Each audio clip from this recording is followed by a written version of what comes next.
redundância.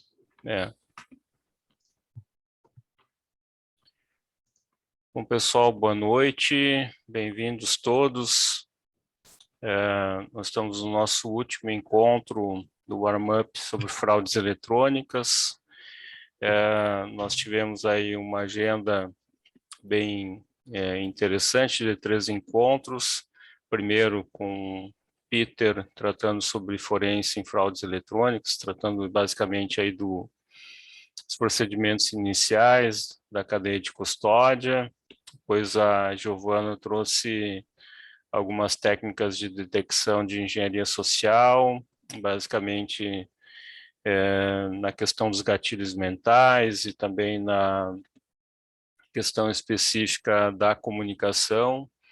E nós estamos no 3º encontro, né? Vou tocar um pouquinho para frente aqui já para chegar na apresentação específica do nosso mestre aí, o professor Sandro Suffert. Além da apresentação que está na tela, o Sandro é gaúcho e colorado, né? Vou dizer essas qualidades primeiro aí, Sandro. E hoje ele vai tratar sobre fraudes e fontes abertas, trazendo aí as conexões e perspectivas da atividade de inteligência cibernética. Já vou fazer a apresentação aqui do Sandro. O Sandro é diretor executivo da Apura, Cyber Security Intelligence, maior empresa aí de inteligência cibernética do Brasil. Tem mais de 30 anos de experiência na área de segurança da informação, tendo trabalhado aí nos últimos 25 anos na vanguarda da inteligência cibernética. Na verdade, Sandro é um dos expoentes do tema, né? Tem um grande conhecimento. Também aí trabalhou na questão de resposta a incidentes e forense computacional em várias grandes organizações brasileiras, como Banco do Brasil, Brasil Telecom, Embrapa, Tribunal Superior Eleitoral. Possui aí uma vasta experiência na implementação de soluções líderes de mercado e na construção de soluções visionárias de segurança e resposta a incidentes nessas instituições, também para outras grandes empresas e agências de governo, forças de lei, órgãos militares. O Sandro também é membro da BNT, eu também sou membro lá do CB21 e CE27, da Comissão de Crimes de Alta Tecnologia da OAB de São Paulo, da HTCIA, capítulo New York, desde 2006, e faz parte do grupo de trabalho de segurança cibernética da Agência Nacional de Telecomunicações, Anatel, faz parte também da Comissão Técnico-Científica do Centro de Defesa Cibernética do Exército. E em 2016, aí ele recebeu a medalha do pacificador pelo Comando do Exército, pelos relevantes serviços prestados durante a Copa do Mundo e as Olimpíadas. Então, esse é o nosso palestrante. Sandro, antes de te passar a palavra, eu também vou agradecer aqui a parceria do Alessandro, nosso parceiro aí no dia a dia, parceiro de escrita, parceiro de aula e parceiro de coordenação também, para o Alessandro falar um pouco aí só dar boas-vindas e também falar sobre os nossos cursos que estão vindo aí, Alessandro. Só para avisar o pessoal, essa gravação ela vai ficar no Simpla, lá na parte restrita, então só quem tem acesso ao conteúdo se inscreveu vai ter acesso. As perguntas a gente vai colocar no chat, tá? Ou seja, preferência no chat, e aí são respondidas ao final, depois da fala do Sandro, para que a gente possa se organizar na questão do tempo. Alessandro, contigo aí. Ok, boa noite, Emerson, Sandro e a todos que se fazem presente nessa última etapa do nosso warm-up. Emerson, obrigado pela parceria. Sandro, cara, esse teu currículo é fantástico. Não é invejável, não, é admirável, né? Eu li a semana que inveja não é uma coisa boa. Admiração, sim. Então, estou falando, é admirável. Parabéns, acho que já tive a oportunidade de assistir umas palestras suas, didáticas. Cara, você é um parceirozão nosso.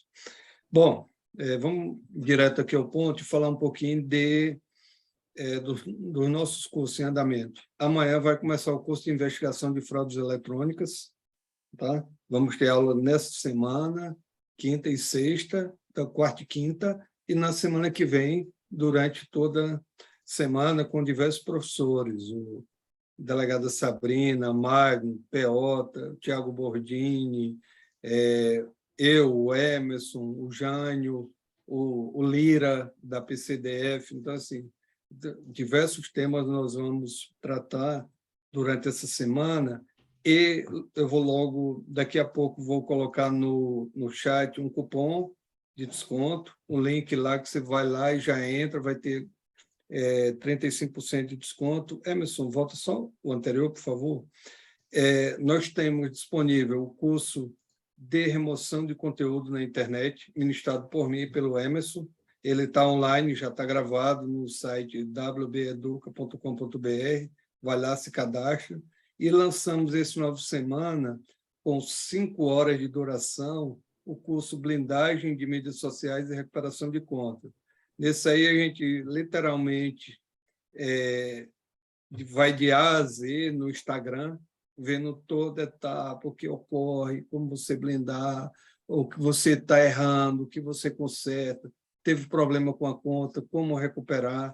Estou abordando Instagram, WhatsApp, Facebook, TikTok, YouTube, Twitter. Então, todas isso a gente dá um apanhado geral com várias dicas, vale muito a pena esse curso, tá? Eu vou colocar o link dele também com um código para o Promo 15, que a gente vai dar 15% de desconto.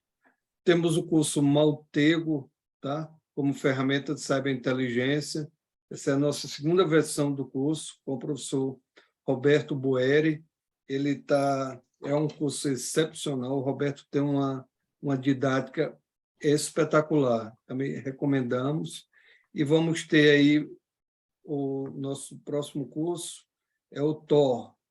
Isso. O TOR como Framework de Investigação, Inteligência e Privacidade.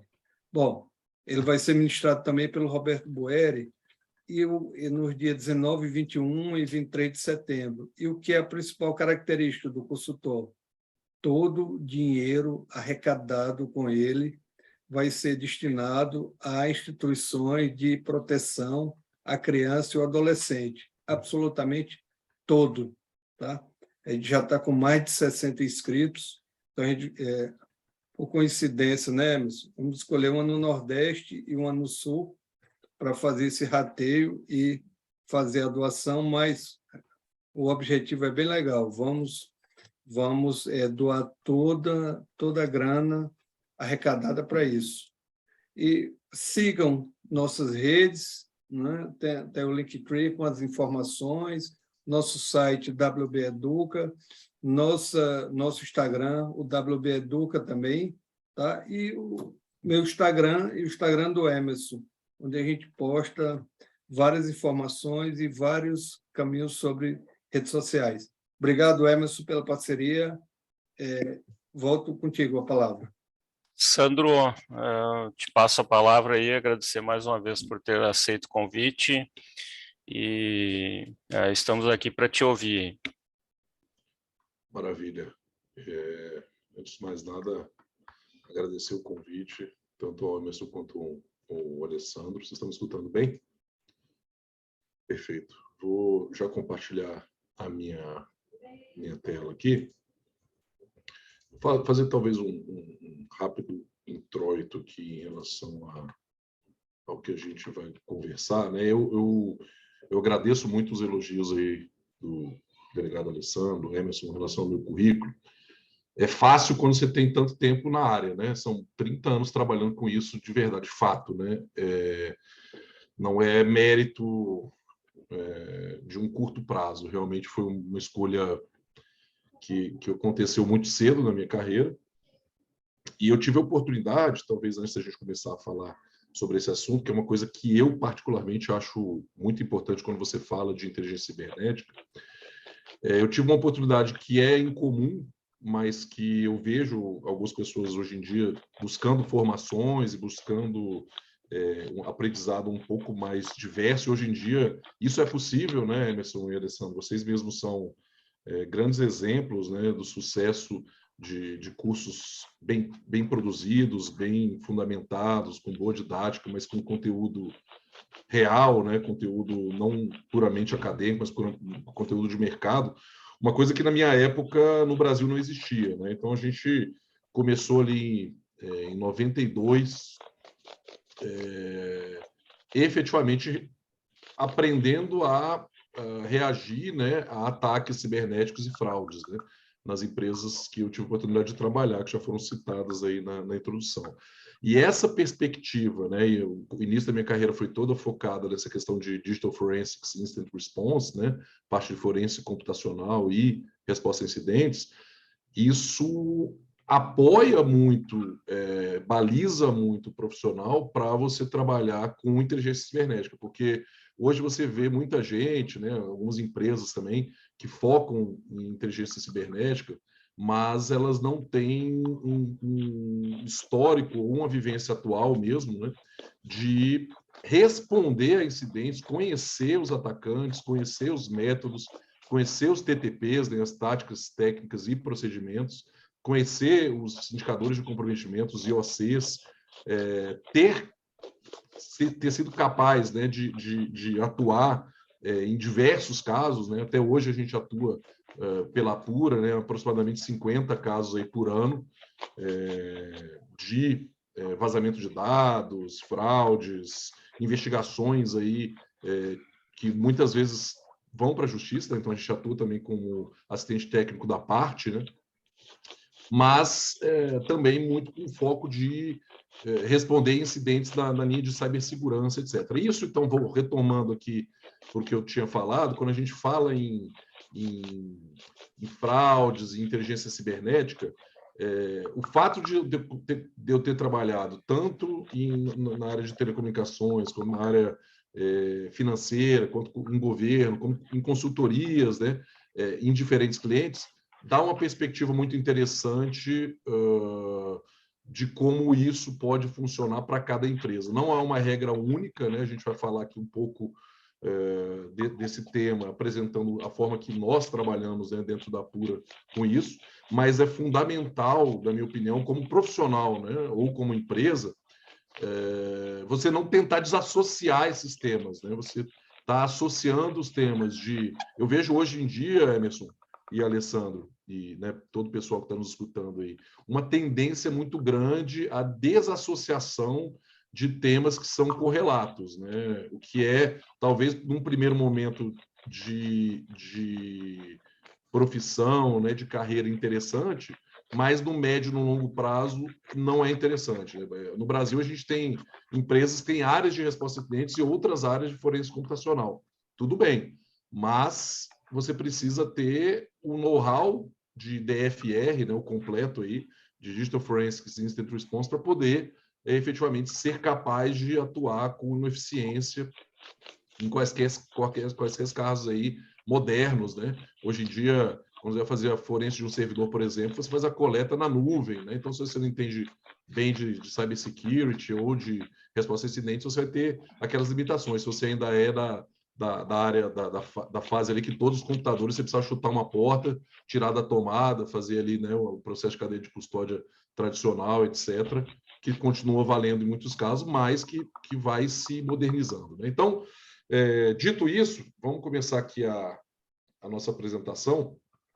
É uma pequena apresentação. Sandro, só um pouquinho, o pessoal está ouvindo aí junto com tua voz, talvez um barulhinho, tipo alguma coisa. Não sei se é o teu microfone esfregando na roupa, alguma coisa assim. Não, eu estou sem microfone na roupa. Vamos avaliar aqui. Deixa eu tentar falar aqui para ver se continua. Vocês estão me escutando? Agora sim, agora tá normal. Obrigado. Tá, eu vou tentar falar mais devagar também aqui para evitar o possível barulho extra aí que esteja acontecendo. Do meu lado aqui eu não escutei nada. Tá normal. Vamos lá. Não, agora está perfeito. Pode seguir aí. Obrigado. Tá bom, tranquilo.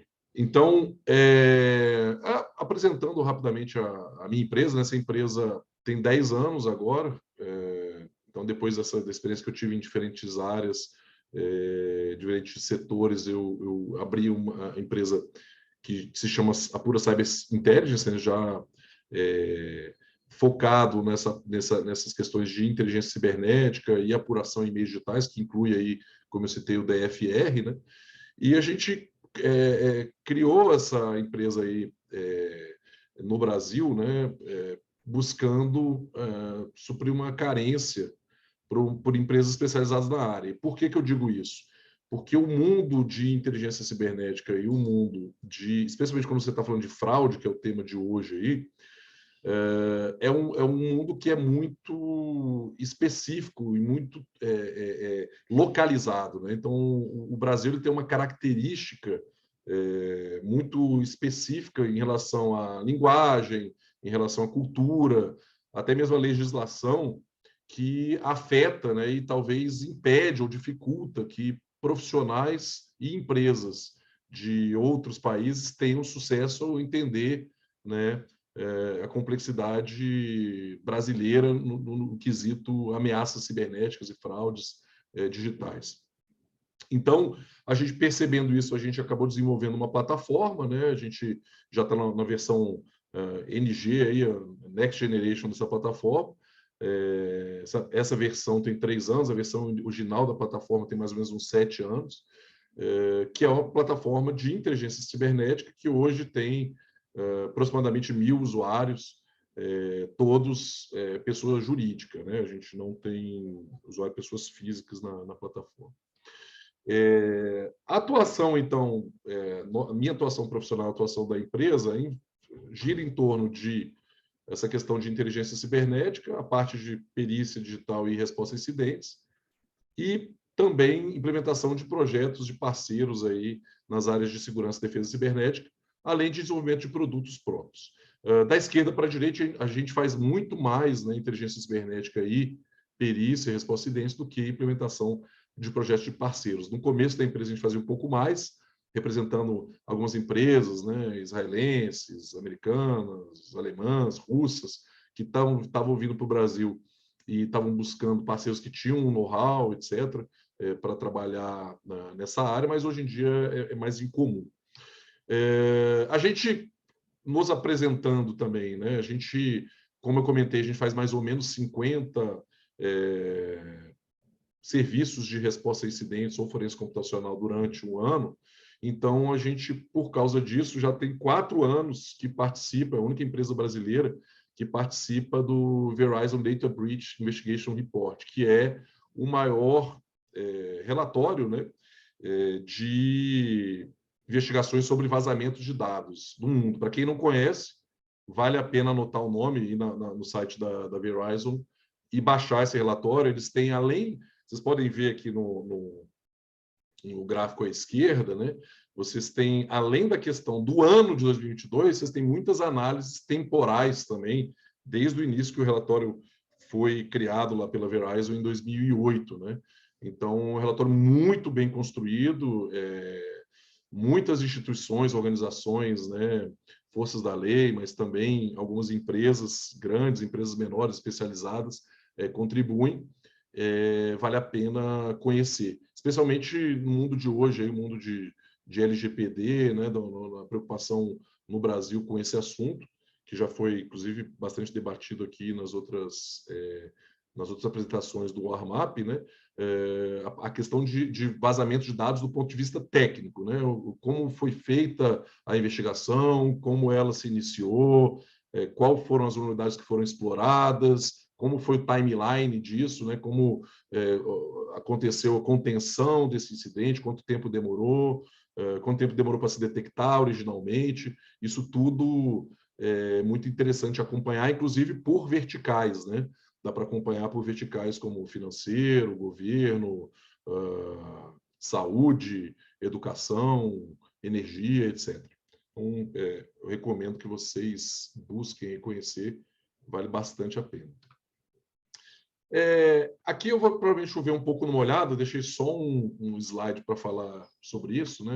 Nada mais que alguns print screens aí de notícias relativamente recentes sobre ataques cibernéticos e fraudes, né? Isso é uma coisa que a gente está percebendo, né? Basta acompanhar na mídia, está crescendo muito, né? Em todos os sentidos. No Brasil, especialmente, né? A própria característica do país ser um país com muita conectividade, né? Um país com uma população muito grande e também, infelizmente, com um nível de impunidade relevante, né, para os fraudadores, o problema cresce muito rapidamente aqui, né? Apesar daquela característica que eu coloquei aqui, dos ataques, das fraudes terem uma característica local, você precisa estar atento, né, aos ataques, os atacantes que têm um efeito global, né? Todos os agentes de ameaça que têm uma efetividade, um acesso e uma importância para as diferentes organizações, mas também conhecer, em especial, como funciona e como evolui, né, as técnicas, não só do ponto de vista humano, né, de fraude, de golpes, etc., mas também do ponto de vista tecnológico, que tem evoluído muito no Brasil, né? Então, como isso evolui, como evolui todo o ecossistema, né, que alimenta a parte de fraude. Você tem uma cadeia, uma pirâmide aí de fornecimento de informações, dados, ferramentas, métodos, né? Acompanhar isso de perto é muito interessante, é muito dinâmico, e, como eu coloquei, existe um desafio muito grande. É impossível você fazer isso manualmente, né? Por mais gente que você coloque, é inviável fazer isso manualmente. Você pode acompanhar notícias, né? Mas muito dificilmente você vai conseguir entrar num nível de detalhe que é necessário para você efetivamente conseguir se proteger, seja mudando o seu fluxo, né, de transação ou de jornada do cliente, seja colocando obstáculos técnicos, né, e tecnologias para proteger e alimentar essas tecnologias também com os indicadores de comprometimento adequados, né, que não gerem falsos positivos, não gerem falsos negativos. Então, é um desafio muito grande. A gente desenvolveu, então, essa plataforma, que é o BTTNG. Ele é composto por milhares de robôs, né? A gente está falando de uma quantidade muito grande de robôs que rodam de forma totalmente anônima, né? E com uma garantia de que não há uma atribuição da fonte que está fazendo essa coleta, né? E de forma constante em mais de 100 tipos de fontes primárias distintas, né? Então, só para esclarecer o que é uma fonte primária, por exemplo, Facebook é uma fonte primária, né? Telegram é outra fonte primária. Então, a gente está falando de mais de 100 tipos de fontes primárias distintas, né? Existem fontes mais para a linha, digamos, de segurança cibernética, existem fontes mais para a linha de fraudes e golpes, né? Mas elas têm que se comunicar, são alimentadas de uma mesma base de dados, são indexadas, são enriquecidas, né? Através desse processamento aqui, através de pós-processamento, que, por exemplo, extrai, né, informações ali, metadados que estão presentes ali, como nomes, empresas, IPs, né, domínios, aplicativos, né, de mobile, por exemplo. Esse pós-processamento inclui também processamento de imagem, de vídeo, de áudio, né? Então, a gente extrai aí OCR das imagens, transcrição do áudio do áudio e do vídeo, né? E consegue também identificar a linguagem, etc. E aqui você tem duas opções que, na verdade, não são excludentes, né? Você tem o dia a dia de alertas pré-configurados para notificar os clientes, seja via integrações, ou seja via alertas mais simples no WhatsApp, em e-mail, SMS, etc. Na integrações em sistemas mesmo de antifraude, de segurança da informação, né, com webhook, com SDKs, etc. E você tem também a possibilidade, que é um grande diferencial da nossa solução, de uma pesquisa livre em toda a base que a gente coletou, né? Então, e também geração de relatórios, boletins, né, dessas informações aqui. A gente está falando hoje, só para vocês terem uma noção de volume, né, de mais de 2,3 bilhões de eventos únicos, né? Então, por um evento pode ser um vídeo, um documento, um texto, um áudio, né? Na média, mais ou menos, de 7 milhões de eventos novos por dia, né? Então, do ponto de vista bem alto nível, né? Assim que funciona a ferramenta. Aqui eu estou dando um rápido exemplo aqui de como funciona a criação de um robô, só para vocês entenderem como funciona a ferramenta, né? Eu não vou passar muitos slides da solução, mas só para que é importante vocês conhecerem como funciona, até mesmo para entenderem depois, quando a gente for entrar na parte de inteligência mais finalizada, né? Relatórios, etc., como a gente gerou aquilo, como a gente encontrou aquelas informações.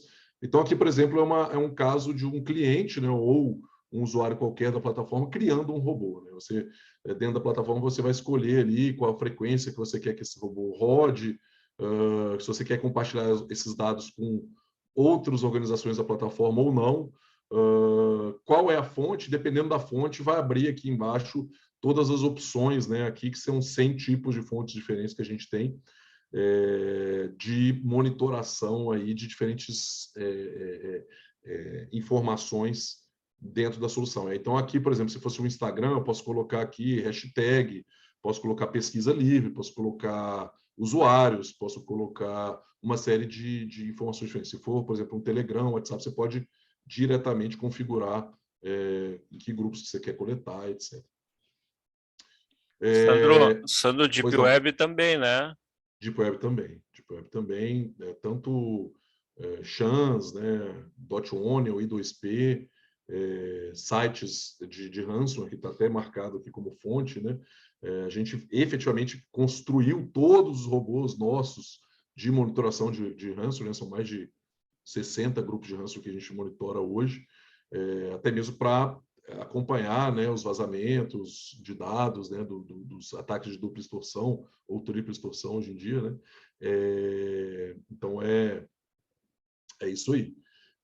Tem todo tipo de fonte aqui nesse processo de configuração. Não vou perder muito tempo aqui mostrando isso, mas tem um exemplo aqui que eu fiz uma pesquisa agora, à tarde, bem simples, né, bem genérica aqui, fraude ou golpe ou esquema ou método com acento ali.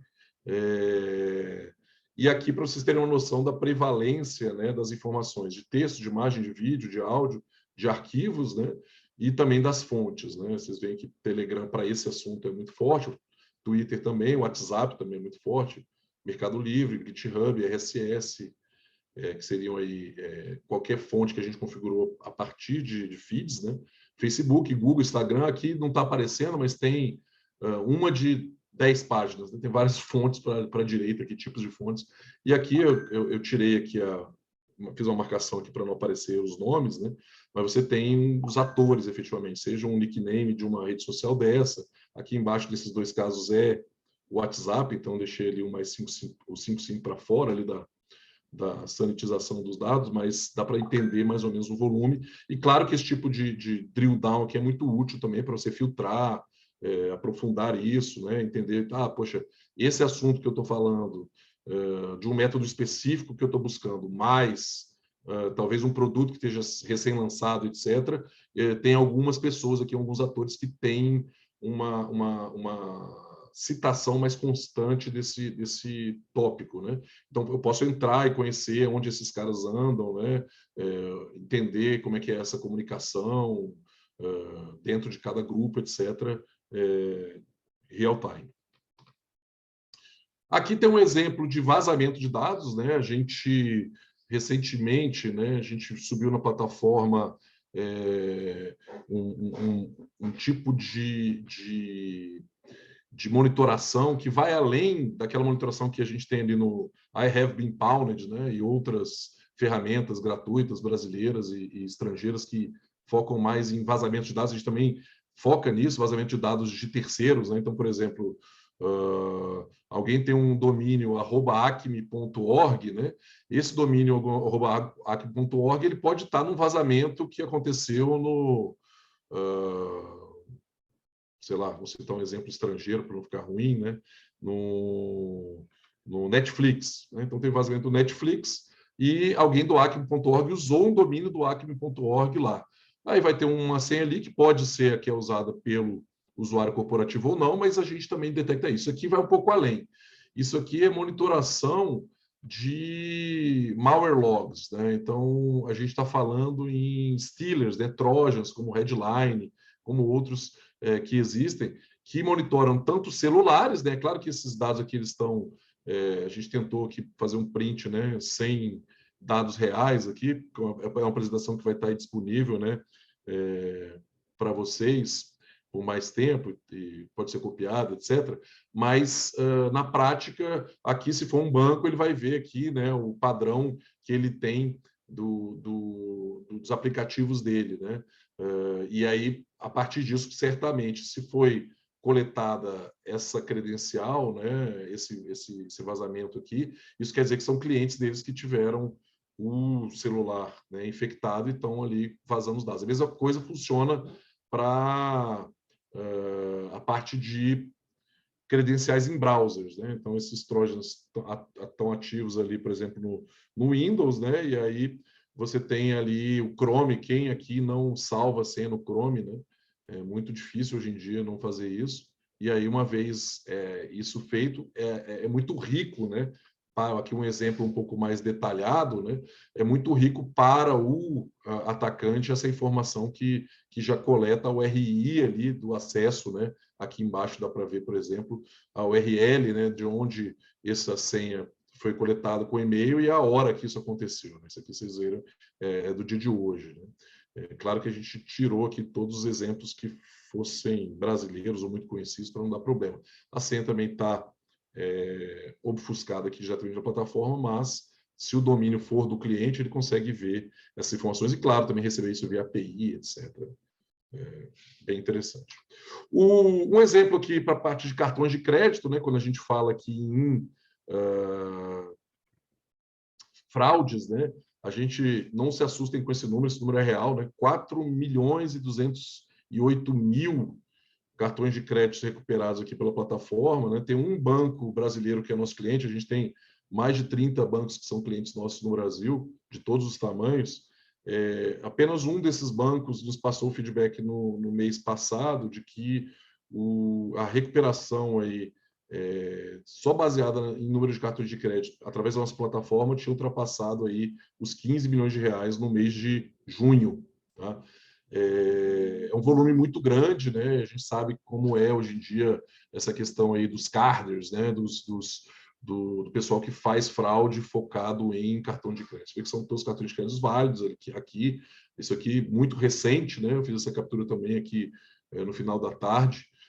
Então você pode perceber aí como é muito prevalente isso aqui.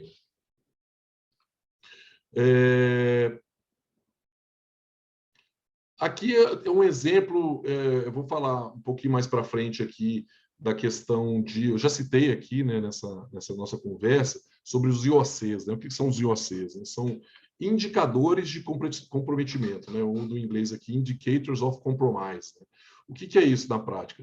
São qualquer indicadores técnicos, né? Seja um hash de um arquivo, como é o caso aqui, seja um IP de comunicação com comando e controle, né, de uma máquina, ou de um atacante, seja o domínio que está sendo utilizado, um e-mail que está sendo utilizado no ataque, etc., que pode ser extraído tanto de casos não públicos quanto de casos públicos. Esse caso que eu trouxe aqui é um caso público, né, relativamente recente, que foi publicado pela Symantec, né, e então a nossa solução vai lá, busca essas informações e já alimenta os IOCs aqui que podem ser compartilhados, na verdade, tanto via API quanto via MISP, né, com os clientes aí que são clientes da solução. Nesse caso específico, a gente está falando de um malware relativamente novo, né, que é usado como delivery, né, como ferramenta de entrega de vários grupos de ransomware, como Conti, Multilocker e Quantum, né, que é uma coisa que é muito prevalente hoje em dia também. Né. Aqui são IOCs, né? A gente está falando então de indicadores de comprometimento, mas a gente pode chegar num ponto, quando a gente está falando em inteligência cibernética, num ponto que é muito mais sofisticado que isso, né? Que vai além até mesmo das técnicas, táticas e procedimentos, que é efetivamente a atribuição, né? É claro que, no último limite, essa atribuição ela é feita, né, com um processo judicial nacional ou fora do país, né, com a responsabilidade ali do ator, né, diante de um possível crime que vai ter que ser investigado, tem todo o processo de acusação que vai estar envolvido nisso, mas do ponto de vista técnico, né, a atribuição ela chega normalmente em usuário, e esse usuário ele pode ter, o usuário esse usuário ele tem uma vida, né, online, e através da interface você consegue, né, extrair várias informações e chegar, né, em possíveis atribuições. Então, dentro da plataforma, a gente tem essa categoria de boletim, que é um dos boletins que a gente tem, que é a inteligência mais finalizada, né, que é Threat Actor Profile, que, nesse caso aqui, em 27 de setembro de 2021, a gente fez sobre quem poderia ser o responsável pelo Hate Forums, né? Hate Forums é um fórum já extinto aí, porque houve, né? No próximo slide aqui eu vou mostrar o que aconteceu com o Hate Forums, mas, na prática, a gente fez essa atribuição lá em 27 de setembro de 2021. É um documento bastante extenso, esse documento não é público, então não vou poder mostrar aqui em detalhes, mas eu quis mostrar aqui a pirâmide da dor, né? Essa pirâmide da dor ela foi criada do inglês aí, Pyramid of Pain, né? Foi criada pelo David Blanco, né? David Blanco é um cara, ou Bianco, eu posso estar errando o nome dele, acho que é Bianco, David Bianco. É um cara que é um instrutor do Sans Institute e também especialista em cybersecurity, que fez essa pirâmide mostrando a dificuldade que é você ter, por exemplo, um valor de hash de um arquivo, né, trivial, um endereço IP é fácil, né, um nome de domínio do atacante é simples. A parte de artefatos, né, do host e de rede, né, seja ali um arquivo, seja uma conexão, um PCAP, né, uma captura de conexão de rede, uma coisa desse tipo, já é mais chato, mais difícil. Ferramentas que esse ator está utilizando já é challenging, né, já é mais desafiador. TTPs é difícil, né? E aqui na ponta, não está nem no desenho, é a atribuição efetivamente de quem é o cidadão, né, que é o grande desafio. E, para nossa surpresa, não tanta surpresa, mas, inclusive, com uma leve participação nossa, a gente, em 12 de abril de 2022, tanto o Serviço Secreto Americano quanto a Europol fizeram a prisão exatamente do cara que a gente tinha identificado lá em 27 de setembro de 2021. Para quem não sabe, o Hate Forums era, né, até durante anos, o fórum mais ativo de vazamento de dados, de informações mais sofisticadas de venda de acesso a empresas para execução de fraudes, etc. E está aqui, né? Esse também é um boletim um pouco mais longo, mas a gente faz um link aqui para o blog onde a gente tinha, né? Para o boletim onde a gente tinha identificado exatamente a mesma pessoa, né? Nesse caso, a mesma pessoa. É um caso que a gente tem bastante orgulho, porque a gente apoiou aí algumas forças da lei nacionais, inclusive internacionais, não como única fonte de informação, mas de forma totalmente, né, em fonte aberta, né? Isso não envolveu nenhum tipo de interceptação telemática, nenhuma quebra de sigilo, nada do nosso lado. A gente conseguiu chegar, não sozinhos, mas também, né, no mesmo ator. Está preso hoje na Inglaterra, esse cara, ele é português. Tá? O Emerson, o que eu vou sugerir, eu tenho aqui bastante mais material para dividir com vocês, mas é que se eu puder, né, a gente dá uma quebrada agora, abrir para conversa, para perguntas, e depois eu entro na parte aqui dos relatórios que a gente produz de inteligência mais finalizada, para mostrar para vocês aí. Principalmente esse primeiro, que vocês vão achar bastante interessante. Sandro, deixa eu começar com uma pergunta minha aqui. Manda.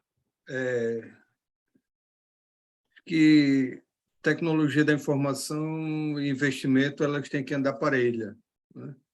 A gente viu que, nos últimos anos, essa conscientização aumentou muito, mas a gente ainda escuta muito o empresário, o governo, de forma geral, falar que isso é custo.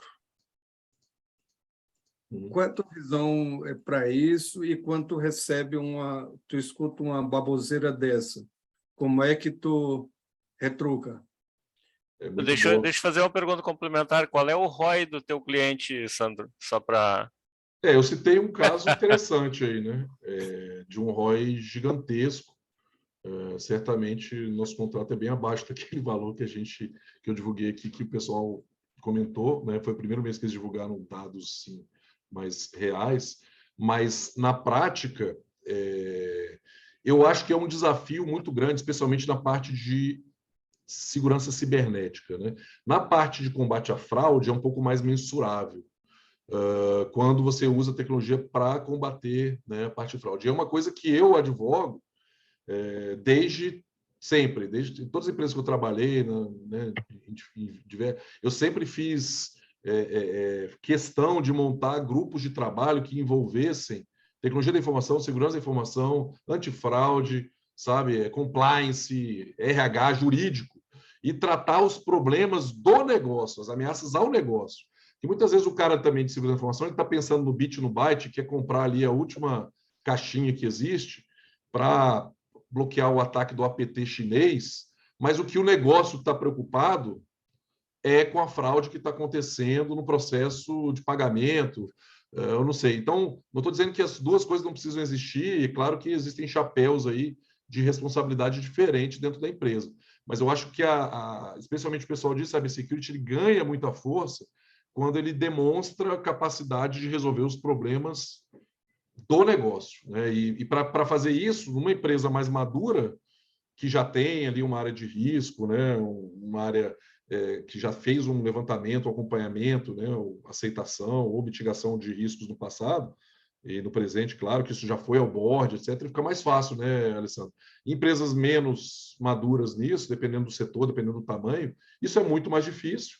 E, infelizmente, o que acaba acontecendo, quer dizer, o meu caso é um pouco fora talvez do padrão, né? Porque como a gente não trabalha com soluções de proteção, de impedir que alguma coisa aconteça, né? Eu trabalho com soluções de detectar que está acontecendo um problema e de reagir, né? Então, fica um pouco fácil para mim, né? Porque é um pouco diferente que quem está vendendo aí, talvez firewall, né? Ou antivírus, ou sei lá, CIEM, ou IPS na área de segurança da informação. Agora, sem dúvida, métrica, né? Sempre ajuda, né? Métrica mais realista ali ajuda no convencimento. Eu acho que a gente tem que entender a área que não está vendo, e você está vendo isso como custo, e entender o motivo que ela enxerga isso como custo, né? Às vezes, outra coisa que é muito séria, né? As empresas investem muito em caixa e pouco em inteligência ou até mesmo treinamento, né? Preparar as pessoas para as pessoas serem capazes de escolher melhores ferramentas, de construírem melhores ferramentas, etc. Então, é um desafio, é mundial esse desafio, né, Alessandro? Mas é interessante. Sandro, tem uma pergunta aqui do Francisco Mateus. Qual a sua visão para a cibersegurança no Brasil futuramente? Ainda tem muito chão para caminhar? Cara, obrigado aí, Matheus, pela pergunta. Eu acho que o Brasil ele tem uma característica, como eu comentei ali na minha fala inicial, muito específica, né?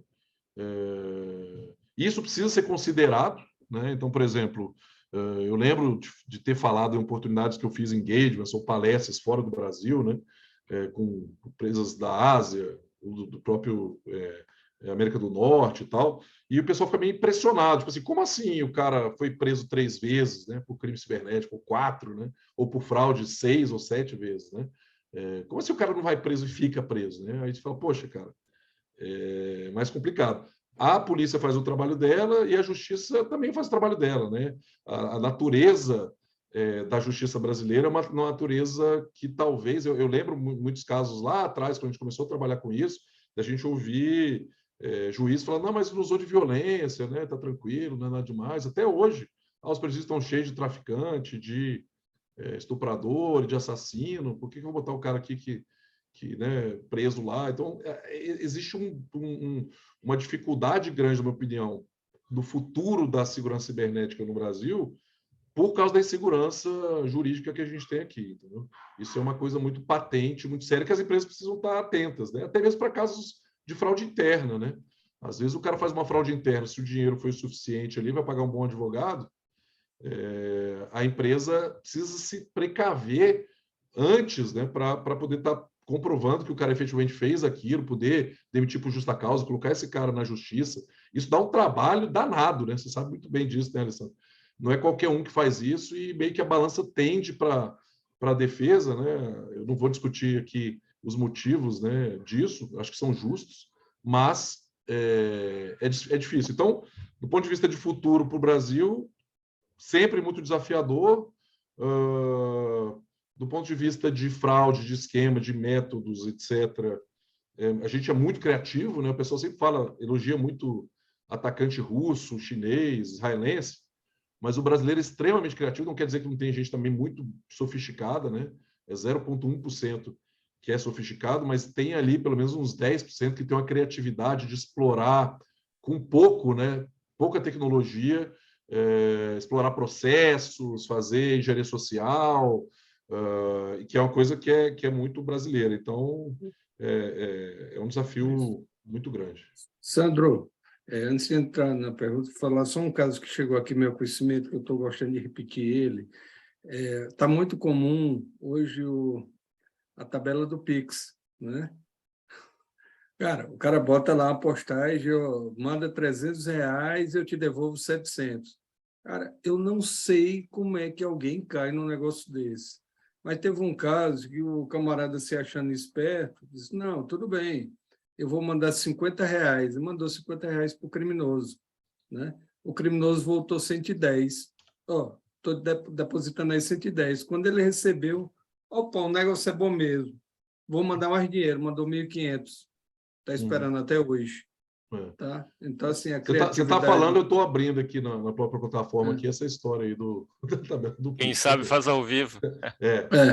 Sandro, muito prevalente mesmo. Tá? Estou na conta da apresentação aqui. É muito criativo. Tem uma pergunta aqui do Fernando, que era bem interessante.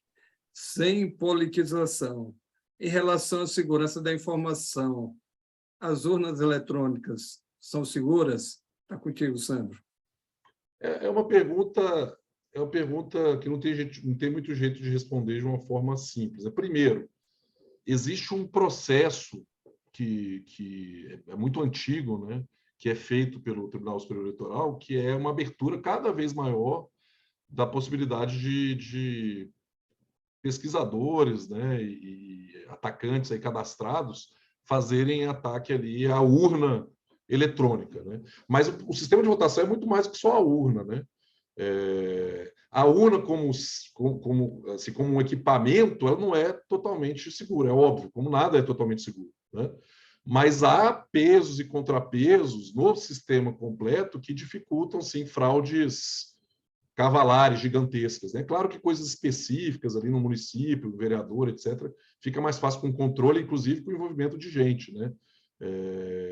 Talvez ali mesários, etc., a fraude ali mais local. Agora, existe muita teoria da conspiração também em cima disso, entendeu?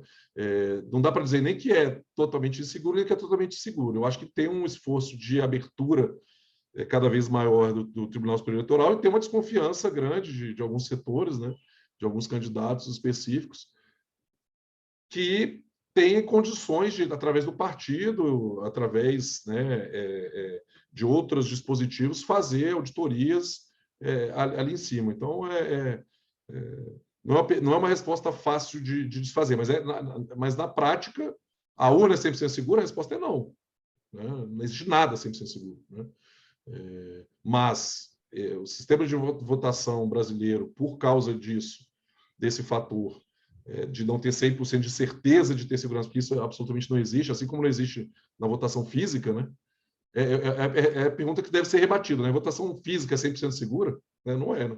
Então, eu acho que é um desafio muito grande, é um processo complexo, tem atores, né, interessados aí, obviamente, mas tem um trabalho bem feito também, que vem evoluindo ano a ano, de abertura, né, e essa abertura envolve empresas sérias, né, a própria Polícia Federal, né, que tem peritos. Eu tive a oportunidade de ministrar aulas de mestrado na UNB para pelo menos aí uns 80 dos 300 peritos que existem hoje da Polícia Federal, pessoas muito competentes, né, participam também desses testes, etc. Então, não é nem 0 nem 100, né? Mas é mais perto de 100 do que de 0, com certeza. Ô, Sandro, o Ednaldo ele pensa o seguinte: Sufet, o senhor pensa em algum futuro próximo, criar uma ferramenta na guia do BTT-NG, não sendo para pessoas jurídicas, tipo para investigadores, freelance, que faça algo similar nesse sentido? É possível. A gente já considerou isso. É possível. Vai ter provavelmente dashboards diferentes, né? A gente não explorou muito aqui os detalhes da ferramenta, mas é algo viável, sim, para o futuro. O Yuri pergunta para você o seguinte: como você vê a diferença entre fontes de fraudes entre América Latina, Estados Unidos, Europa e países do leste europeu? Boa pergunta.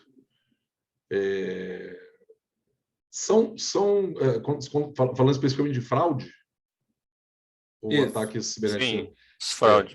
Falando especificamente de fraude, a gente tem uma situação interessante. Primeiro, no Brasil, já falei um pouquinho disso aqui, você tem a característica do idioma, né? O fraudador brasileiro dificilmente vai fazer um ataque bem sucedido de engenharia social num cara da Alemanha, né? O cara vai estar jogando ali no Google Translator o e-mail que ele quer enganar o cara vai pegar e falar, pô, isso aqui não é real, né?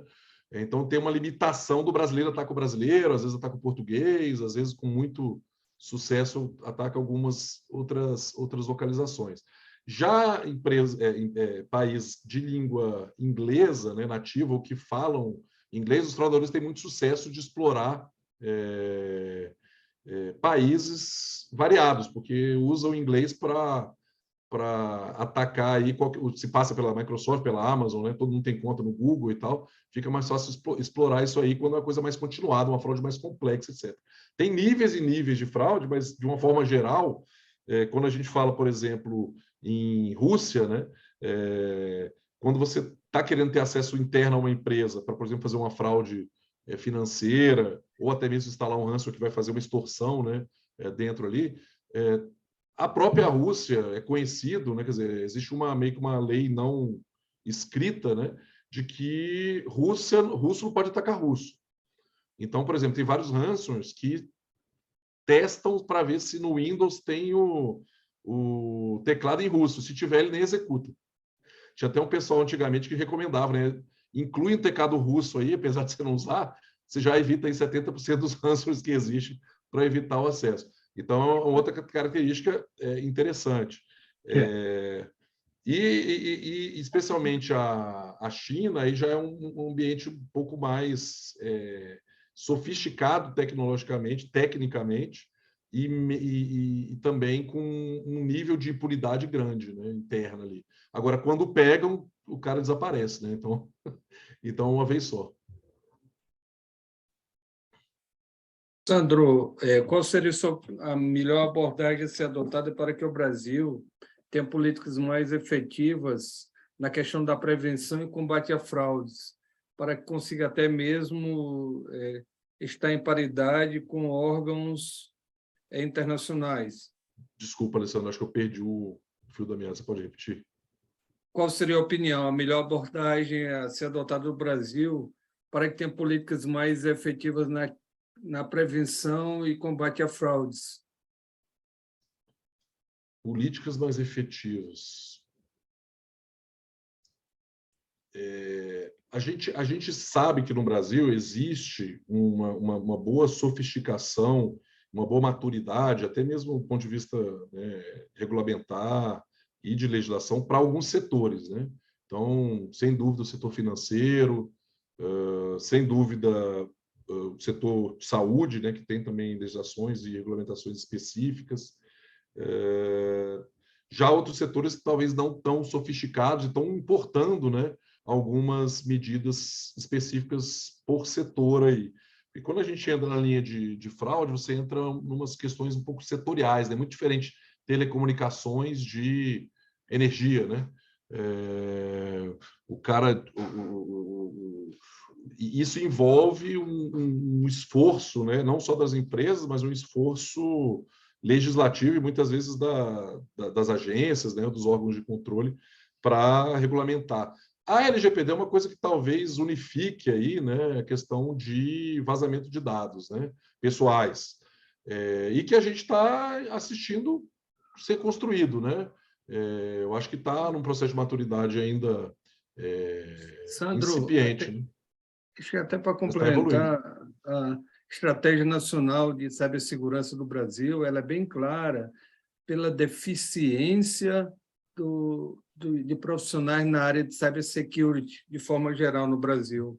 Então, acho que a educação, também a formação do profissional e a educação do próprio usuário para saber que, cara, não clica, não passa essa informação, usa Isso. senha. Então, assim, essa cultura de cibersegurança também, se ela for potencializada, eu acho que vai fortalecer o Brasil Sem nesse dúvida. contexto.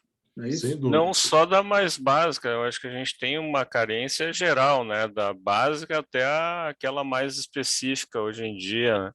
Até ia te fazer uma pergunta, Sandro, sobre essa questão do mercado de CTI, né? Ou seja, para quem tem interesse em trabalhar nesse mercado.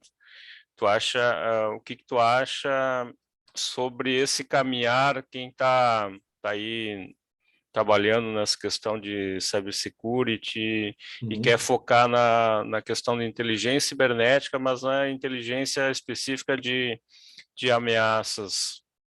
Uhum. Eu vou responder a tua pergunta, eu só quero aproveitar e falar que o Alessandro comentou sobre a questão de conscientização, de educação, de treinamento.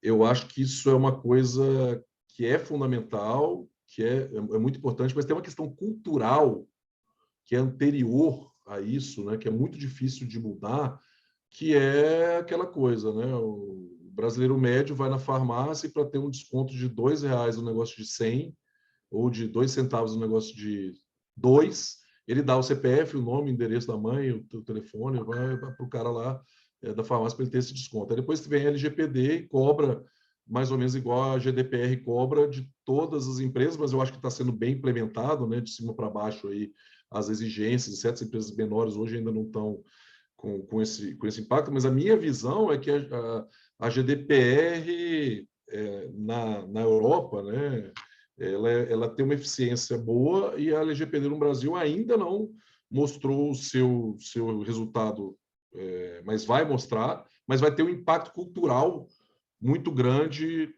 até mesmo nas decisões judiciais que envolvem isso aí, sabe, Elsa? Infelizmente, a gente tem esse problema aí, né, que faz parte, talvez, da latinidade, talvez da característica do brasileiro, de falar muito, trocar informação facilmente, etc., que vai impactar nessa questão. Mas isso não quer dizer que não exista possibilidade de treinamentos específicos para evitar riscos, né, desnecessários de melhoria digamos assim, uma higiene mínima, né, para utilizar a internet, serviço online, serviços digitais, que é uma coisa que afeta e cada vez mais afeta o próprio usuário, né? Porque, veja bem, no passado, todos os bancos retornavam o dinheiro de qualquer fraude cometida via canais digitais. Isso era muito comum no Brasil. Hoje em dia está cada vez menos comum, né? Então, as pessoas... acaba sendo no bolso sempre, né? As pessoas sentem no bolso, seja via multa da LGPD na empresa, seja na pessoa física do cara que vai perder um dinheiro ali porque ele não tomou um cuidado que ele deveria ter tomado, estava já comprometido a tomar, ou fez um erro específico que foi comprovado que foi dele e vai se sentir na pele. Mas, desculpa, Emerson, respondendo a tua pergunta, que era, eu esqueci, repete para mim. O Buffett Do estourou. profissional, ou seja, se existe Perfeito. mercado para a questão do CTI. Existe mercado. Eu acho que, como eu falei, eu acho que uma pessoa que está em formação, está começando na área, ela não tem que se preocupar tanto pelo CTI ou pela segurança ofensiva ou pela resposta a incidentes ou pela segurança de aplicações. Ele precisa, na minha visão, porque foi a minha vivência, né, tentar viver um pouco de cada coisa, né, para ter uma experiência um pouco mais profunda. Eu acho que tanto a linha de forense computacional quanto de CTI exige, se não uma maturidade, pelo menos uma seriedade diferenciada do profissional. E é muito incomum encontrar, existe, tá? Mas é muito comum encontrar em profissionais muito jovens. Mas, por outro lado, a gente tem acordos, né, com universidades federais, tem programas de estágio, etc., e a gente tem boas surpresas, assim, um percentual muito bom de alunos, né, que são estagiários, depois viram colaboradores da Apura, por exemplo. Mas tem aí a área de setor financeiro, tem a área, né, o próprio setor de telecomunicações, tem a área de energia, que investe muito nisso também, como cliente, né? Não precisa necessariamente ser provedor de serviço. Desculpa. Sandro, tu está sendo bem requisitado aqui, tem uma carrada de perguntas aí, Ótimo, vamos lá. Ótimo. Tem mais umas 10 perguntas. O Cairon pergunta o seguinte: Sandro, atualmente, qual é o principal desafio em cyber? Boa pergunta. O maior desafio em cyber. Eu acho que o maior desafio hoje é a dificuldade, voltando a uma pergunta que o Alessandro fez, de alocar recursos para o que efetivamente é ameaça ao negócio, né? Esse é o maior desafio de cyber. Muitas vezes, se você fosse formular do desafio técnico, né, aí eu já diria que o desafio grande técnico hoje é você ter profissionais capacitados para entender de multi-cloud, né, de processos mais modernos, né, DevSecOps, na parte de desenvolvimento de aplicação a mesma coisa, né? É muito incomum o profissional que está na crista da onda de cada uma desses fatores que a gente precisa proteger em cyber, né? Infraestrutura, desenvolvimento de software, rede, e isso está mudando muito rápido, né? Hosts, servers, etc. Isso está mudando muito rápido. Então, é um desafio muito grande, na minha opinião, encontrar pessoas capacitadas e se capacitar não para o presente, mas para o futuro, né? Que hoje até mesmo as grandes empresas estão fazendo essa migração muito forte aí, né, para a nuvem, para todo banco é digital, né? A gente não tem mais nenhum banco que se diz tradicional, né? Mesmo os bancos mais tradicionais do Brasil se dizem digitais. A mesma coisa funciona para todos os tipos de serviço, tudo vira app, né? A pandemia ela talvez tenha catalisado ainda mais esse processo, né? Então, o desafio grande é até mesmo ter uma formação básica suficiente para entender de segurança em cima disso. Isso é uma coisa que a pessoa precisa ser apaixonada, porque custa muitas horas de treinamento, de estudo, de aprender, né? Aprender falhando, né? De preferência, não em produção. Sandro, o Edinaldo pergunta o seguinte: dos fóruns hoje existentes, acredita que há algum que substitui no nível que for o RAID for Forums? Uhum. Existem alguns substitutos, né? Até foi citado aqui no chat que eu vi aqui, o Breached, por exemplo, é um que tem uma visibilidade grande, né? Foi dito aqui pelo Francisco Mateus. Mas também, hoje em dia, você tem muito foco fora de fóruns, né? Dot onions mais restritos, mais difíceis de acessar para as coisas mais sofisticadas. Também grupos de Telegram, de WhatsApp, de Discord, ainda existe IRC, né? Tem muitas fontes aí, outras, né? A web ali é mais óbvia, né? Ainda mais a web aberta, né? Eu não diria que é um tipo de fraudador, atacante muito esperto, né? Ou muito sofisticado que usa, por exemplo, o Breached, né? O Raid Forums. É muito exposto, muito público, né? Mas tem muito volume. Mas no Brasil, Facebook, né? WhatsApp e tal, o grupo de WhatsApp está cheio de grupo de fraudador.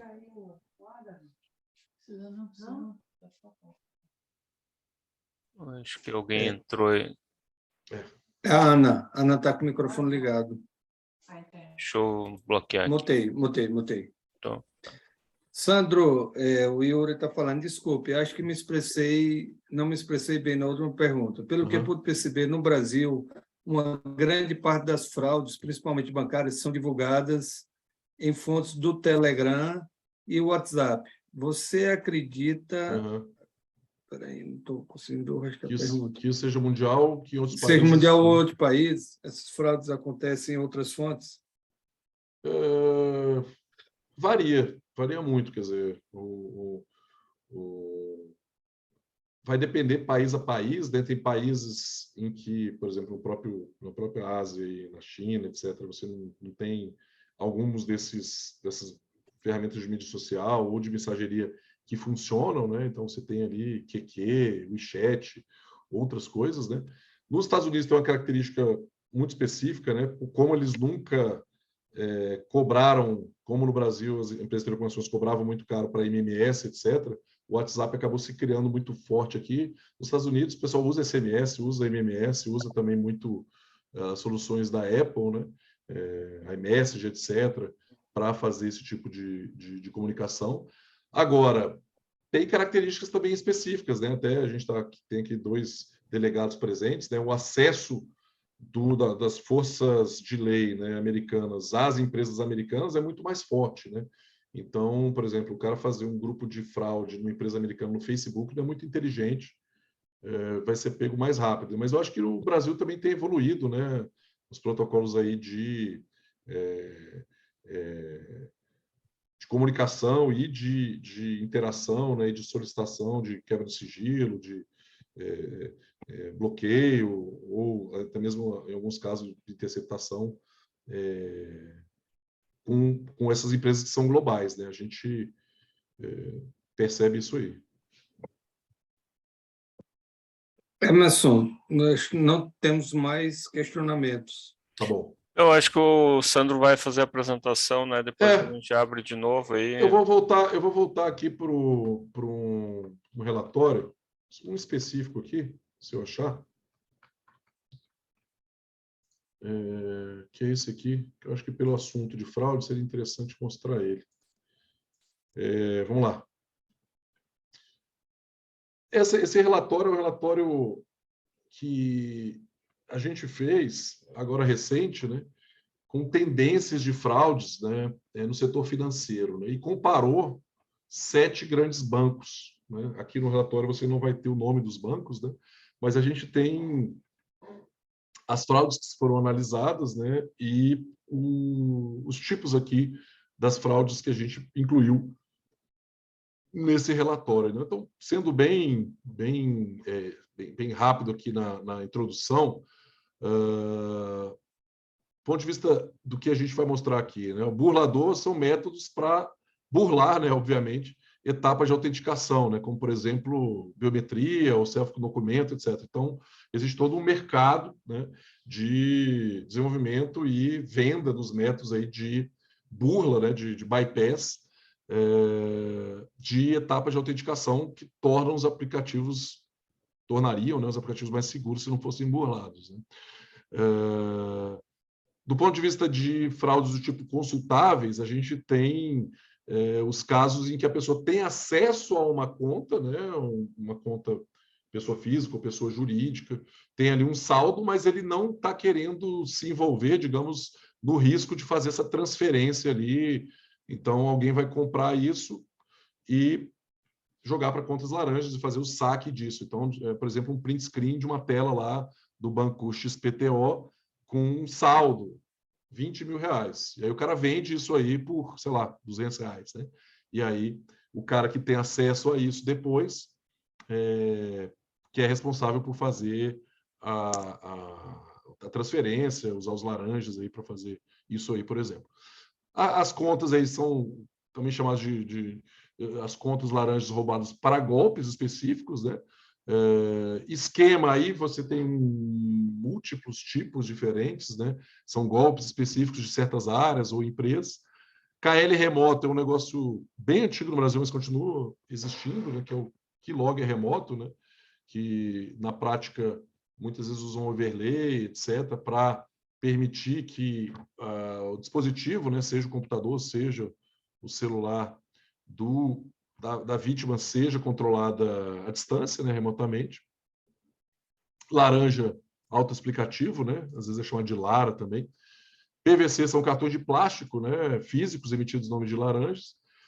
Telas falsas nada mais são do que telas prontas, atualizadas ali, responsivas, da última versão do site das empresas, né, seja do setor que for, né, mas obviamente setor financeiro muito afetado isso aí, para phishing, né, farming, phishing, esse tipo de golpe se beneficia desse tipo de técnica aqui, de venda.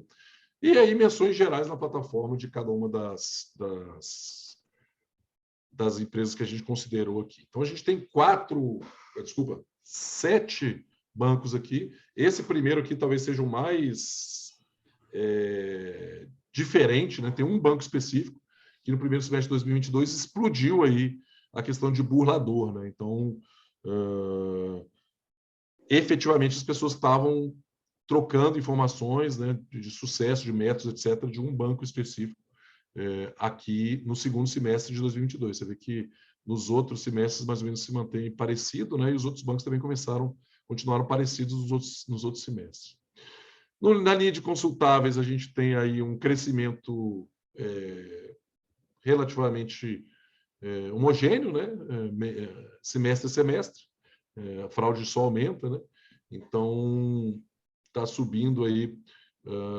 Isso aí, é claro que quem consegue detectar antecipadamente, bloquear a conta, etc., do consultável, a conta sendo usada aqui para fraude, vai ter um benefício, vai ter uma vantagem. Aqui, vocês tem alguém falando aí, fazendo uma pergunta?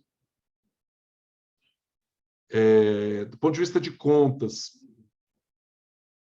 a mesma coisa, né? Um crescimento contínuo aí. Tem um banco aqui que teve uma melhoria, o banco 3 também, mas a maioria aqui, o 4, o 2, o 5, 6, o 7, um crescimento. Então, aqui eles fizeram alguma coisa certa, provavelmente, né? Os bancos que reduziram aqui, 3 e 1. Do ponto de vista de esquemas variados aí, né? Crescimento contínuo, tirando do banco 3, né? KL remota, um banco muito bem sucedido em impedir isso, né? 2, na verdade, e outros bancos com problemas aí, né?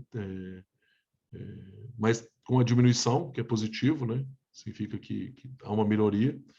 Utilização de laranjas, né? Muito grande. Vocês veem aqui do lado, é um número de mensagem, é grande mesmo, tá? Um pouco assustador, mas a gente está falando aqui em 4 milhões, 3 milhões, 2 milhões, aqui em cima 100 mil, 250 mil, etc. Então, parte de cartões aqui. Telas falsas, parte de phishing, né? Comparando banco a banco aqui, um banco muito bem sucedido, 3 na diminuição, né? Outros ficando parecidos e 2 especificamente aqui, o 7 e o 4, tendo um crescimento. O 7 aqui perdeu o controle em algum momento aqui entre o segundo semestre de 2021 e o primeiro semestre de 2022. Né? E aí, menções gerais na plataforma. Aqui a parte de cartões, né? De crédito, eu tinha mencionado, né? O Telegram realmente hoje é a maior fonte, mas tem muito no WhatsApp, em Facebook, em Discord, em RC, em Onion, Fórum Web, tem várias fontes onde isso está trafegando, né? Alguns fóruns específicos são criados só para isso. Então, queria compartilhar isso aí com vocês também, bem rapidamente. Esse relatório não é público, tá? Ele está aqui meio que em primeira mão para vocês. Perfeito, até eu ia te perguntar, o pessoal vai querer saber, vai querer esse relatório aí. A gente mandou por e-mail ontem, aquele outro relatório do semestre, né? Foi o semestral. Isso, foi. O relatório, posso até abrir aqui, se tiver um tempinho, para mostrar para vocês o semestral. Ele é um pouco mais genérico para todas as áreas, né? Quando você está abrindo, Biafra, eu pergunto o seguinte: qual a importância da cibersegurança para o usuário final no Brasil? é fundamental, né? Pode ser a diferença entre muita dor de cabeça, perder tempo, ter que entrar na justiça para reaver, né, valores, etc., ou até mesmo perder valores. E cada vez é mais importante conhecer, pelo menos minimamente, ter essa higiene mínima, aí, uma conscientização de segurança mínima no uso das tecnologias, que é cada vez mais comum. Sandro, eu também tenho visto tanto o 14 do Código de Defesa do Consumidor, quanto o artigo 42 da Lei Geral de Proteção de Dados, ele fala da responsabilidade objetiva. Então, assim, houve vazamento, cara, não tem que se mostrar que houve culpa da empresa nem nada, não. Já responde direto e tem que indenizar, né? Então, a gente conhecendo isso, tendo um problema... Perfeito. Tem essa, digamos, é a regra, né? Tem as exceções, né? O Jean pergunta o seguinte: como as fontes dos grupos de mensageria são puxadas? Robôs simulando usuários? São variados tipos de robôs com diferentes técnicas que fazem essas coletas, né? Mas nunca é feito via API, é sempre feito via scrapping e simulação mesmo de usuário, mesmo que seja Twitter, Facebook, nunca é solicitação de API, que é um diferencial grande também. E aí, inclusive, na plataforma, nossa plataforma, você consegue criar robôs, né? O próprio cliente pode criar um robô a partir da interface web, como eu mostrei para vocês ali, do zero, né? E aí, claro, né? Você tem a possibilidade de usar uma conta sua, etc., ou usar contas públicas que existem, que obviamente são mais limitadas. Mostra aí o relatório, depois a gente tem uma pergunta da Sueli. Eu não vou estender muito, porque o relatório é muito grande, mas acho que todo mundo que está aqui presente recebeu via e-mail. Talvez valha a pena falar rapidamente dos tópicos que a gente citou aqui nesse relatório do primeiro semestre, né?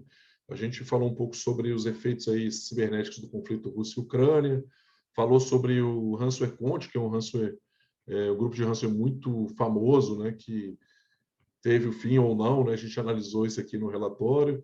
Falou sobre novas ameaças, mercado de dados e de credenciais, as unidades mais exploradas. A parte de back, uma coisa muito crítica, né? Business Email Compromise, isso é o quê? Isso é um tipo de ataque, um tipo de ataque que é muito simples, né? Mas que dá um efeito, um dano muito grande para as empresas, né? Então, você imagina você conseguir o acesso ao e-mail de um diretor financeiro de uma empresa, né? O que você pode fazer com isso, né?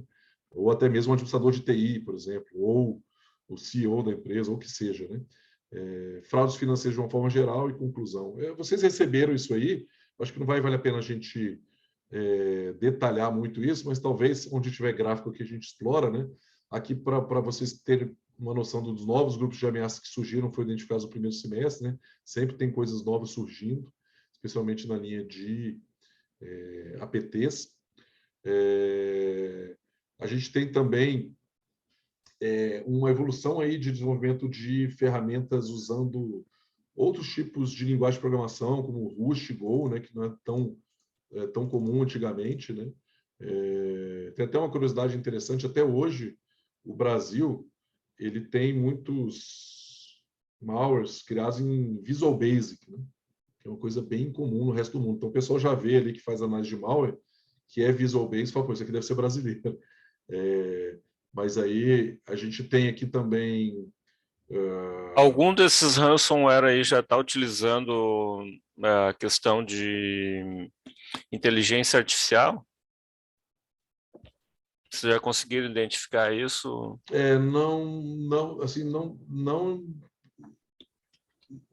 Assim, pode estar até utilizando, mas eu acho que não é o que faz diferença, sabe, Emerson?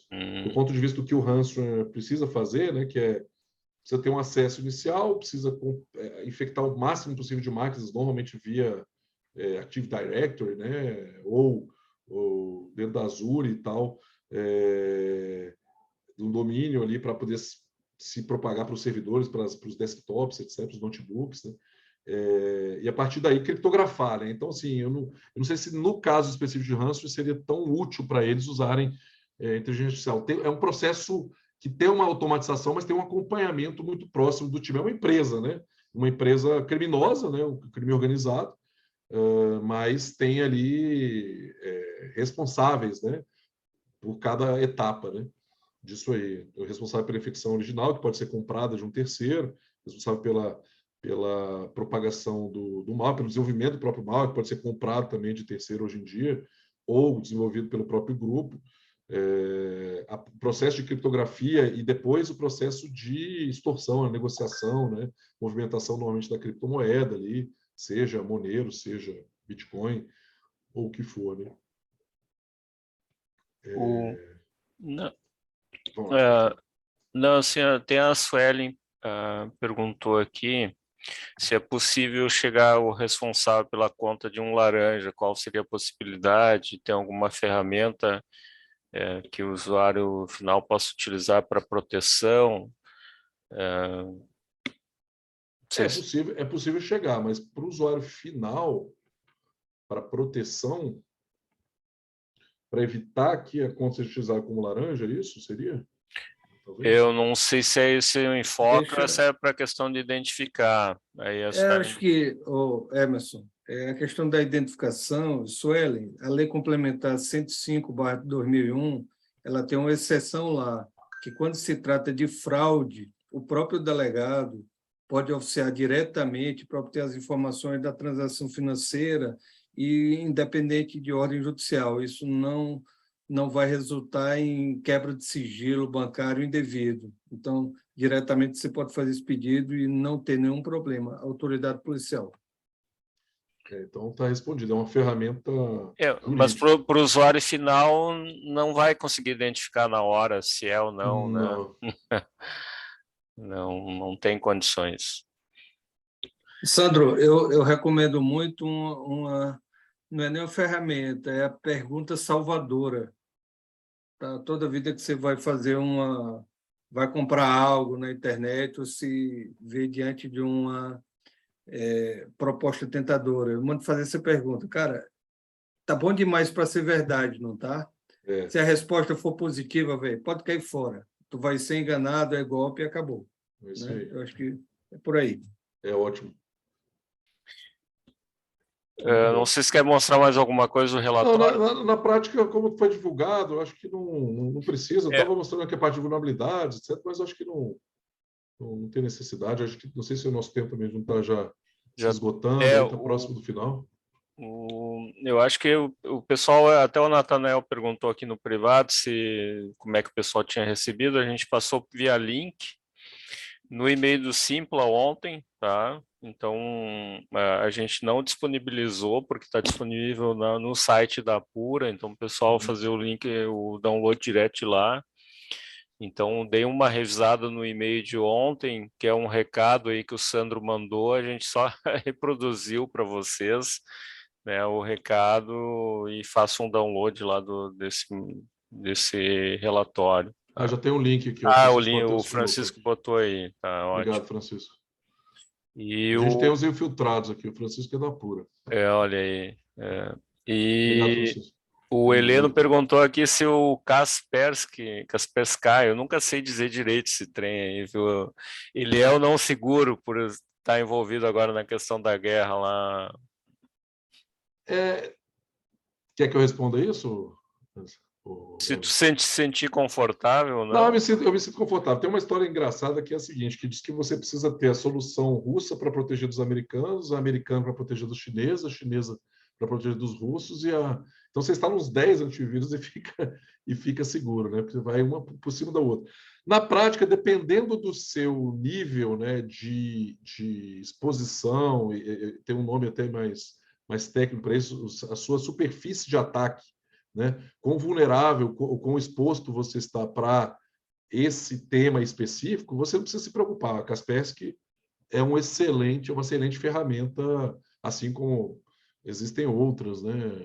Bitdefender, que é romena, a própria McAfee, né? Que é americana, e existem outras. Porém, aquela coisa, né? De novo, qual é o seu apetite a este risco específico? Você é uma pessoa brasileira, mas você é filho de um cara que é ucraniano e está no momento na guerra lá, trabalhando com informações, aí eu não instalaria o Kaspersky, né? Não vale a pena. Ah, quer dizer que então a Kaspersky monitora... Não estou dizendo isso, mas é a mesma coisa que eu falaria para um americano, um filho de um iraquiano durante a guerra do Iraque lá, instalar um antivírus americano. Tem países que chegam no nível de sofisticação para certas áreas, desenvolvem sistemas operacionais praticamente próprios, né? A própria Rússia fez isso. A Coreia do China, Norte, né? a China, a Coreia do Norte tem uma distribuição de Linux lá só deles e tal. Claro que tem dependências específicas e tal, mas do ponto de vista de usuário final, o Kaspersky é uma boa solução, sim. Perfeito. Eu acho que não tem mais perguntas aqui. Vamos pedir já que o Francisco Mateus aí colocou o link do relatório anterior, que ele coloque o link do relatório de fraudes aí para o pessoal baixar também, né? Eu acho que esse não está Esse não tudo. tá? Não, então tá. Então, Mas se ficar, eu te passo. tá, se ficar. A gente tem outros aí, interessantes, de ransomware e tal, Uhum. eu te passo esse conjunto aí para você compartilhar com o pessoal. Perfeito. Eu acho que não tem mais perguntas, né, Alessandro? Conseguimos Eu não terminar vi aqui mais em cima da pinta. É bem certinho, né? Aqui a gente cumpre tabela, né? Que nem o Brasileirão aí. Só o... Maravilha. Sandro, muito obrigado aí pela tua participação, por esse feedback aí sobre a questão de fraude, de inteligência cibernética.